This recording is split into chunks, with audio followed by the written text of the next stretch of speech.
علی کے چہرے کو دیکھنا عبادت، علی کے چہرے کو دیکھنا عبادت، عبادت کسی ہے خدا کی، اور چہرہ کس کا ہے؟ علی کا۔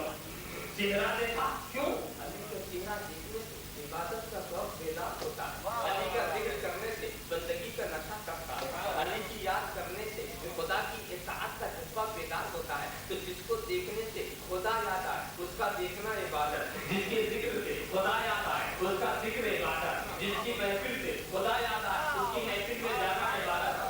تو دیکھو معلوم ہوا کیا کہ ذکر و علی میں یہ بات، تو علی نے اپنے کو اتنے اونچے مقام پر پہنچایا، اتنا خدا کا ذکر کیا، اتنا خدا کا ذکر کیا کہ اب علی کا ذکر بھی خدا کی عبادت ہو گیا۔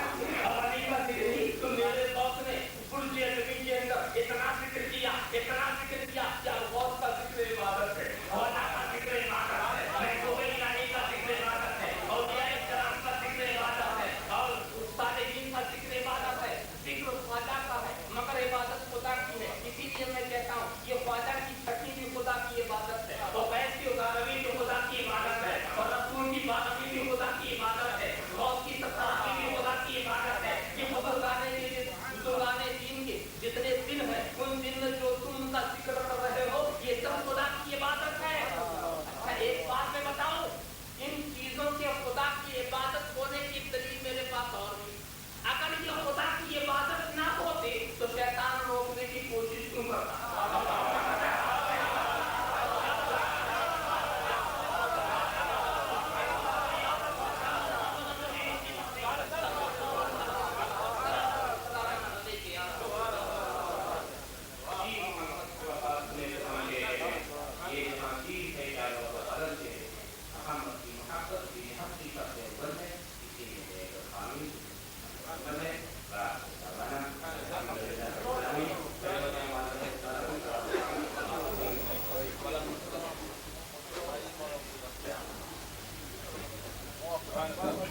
حبيب الذي ترجى شفاعته، هو الحبيب الذي ترجى شفاعته، هو الحبيب محمد سيد الكونين والثقلين، محمد سيد الكونين والثقلين، محمد سيد الكونين والثقلين والفارقين من عرب ومن عجم، مولاي صل وسلم دائما